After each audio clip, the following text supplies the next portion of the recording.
নমস্কার বন্ধুরা, কিভাবে ডেউয়া মাখা খেতে হয় এই রোদ্দুরে গরমে। আষাঢ় মাসেই ডেউয়া পাকে।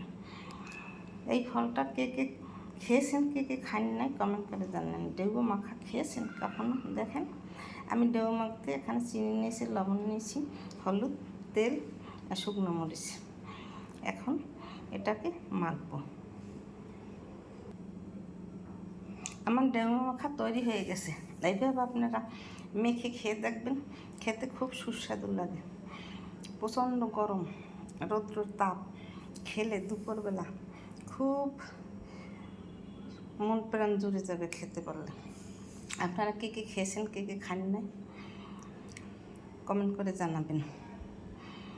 আর দেখলে তো অনেকের জিভে জল এসে যাবে, খেতে মন চাইবে, কিন্তু আপনাদের কেমন করে খাওয়াবো? আপনার এনে এইভাবে একটু মেখে খেন, খেতে খুব সুস্বাদু লাগবে। দেখুন, দেখতে কত সুন্দর হয়েছে, খেতেও সুন্দর হয়েছে। আমি একটু এখন খাবো, খেয়ে দেখি কেমন হয়েছে স্বাদ। সেই স্বাদ, খেতে খুব দুর্দান্ত টেস্ট। আমার চ্যানেলটিকে সাবস্ক্রাইব করে লাইক কমেন্ট শেয়ার করে পাশে থাকুন। ধন্যবাদ।